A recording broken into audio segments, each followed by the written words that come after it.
10-Minute Jazz Lesson Podcast, episode 507.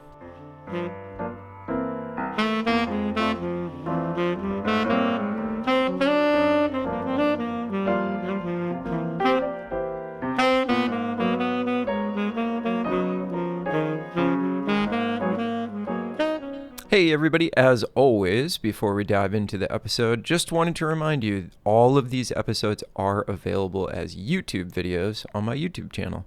So just go on YouTube and search for my name, Nick Mainella. It should be the latest video on the channel. So if you want to see any of these examples that I'm talking about, I always put them on screen, and there are always other visual aids for you. Also, all of the stuff that we talk about in these episodes is always available as PDFs with backing tracks, trading tracks, all kinds of good stuff over on our site, Jazz School. Sign up to support the show with a small monthly donation, and you get everything we talk about in a ready-made package so you can start practicing right away. If you want to know more about that, just click the link in the description, and it will take you over to Jazz School. You get signed up, and then you can decide whether you want to support the channel or not. All right, let's get on to the episode.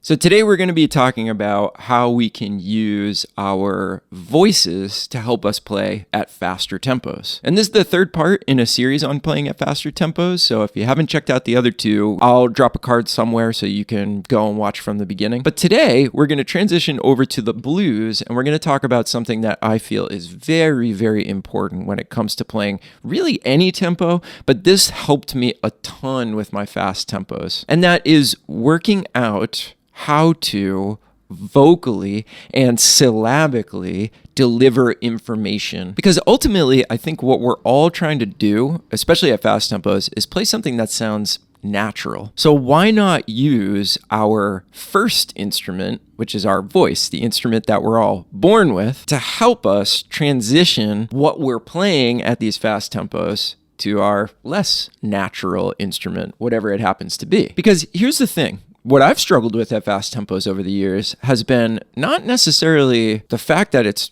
really fast. You know, I spend a lot of time working on my technique on the instrument. But one of the big things that I think gets a lot of people is having a strong conception of how you would like to deliver the information and being really purposeful about that rather than just like, well, I'm going to wiggle my fingers and whatever comes out, comes out. If we can develop a conception of how we would like notes to sound. Are they connected? Are they separated? Where do they sit in the time? The stronger a conception of that we have before we even touch our instrument, in my humble opinion, the better off we're going to be. So here's an exercise that I love doing. First thing that I'll do is I'll put on a backing track or a metronome, and I will try to just deliver rhythmic information in a way that sounds stylistically correct. So basically, it's like scat singing, but without pitch. And the reason that I'm doing it without pitch is that I actually find it extremely difficult at fast tempos to worry about pitch and the syllabic delivery. Maybe you can actually do both, but I find that the important part is really the rhythmic delivery and making sure that I'm using syllables that sound stylistically correct,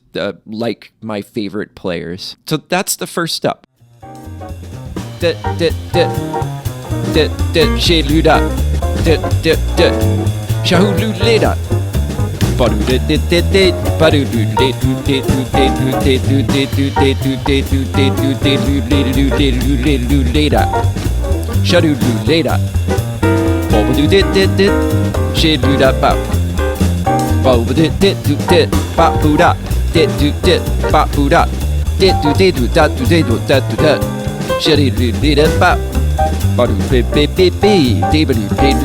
Now, usually I'll do that for a lot of choruses because what I will find is that at first, it feels a little unsettled. I'm sort of stumbling my way through it. I'm getting my tongue fast enough to actually create the syllables at the tempo that I want to. But as I go through and I do, 5, 10, 15 choruses, I start to settle into a groove and it starts to feel really, really good. And that's what I'm looking for. I'll basically do this until I'm realizing, well, I'm kind of swinging. I'm delivering the information in a really cool way. And then, and only then, I'll start to incorporate the instrument. And the way that I do this is I'll trade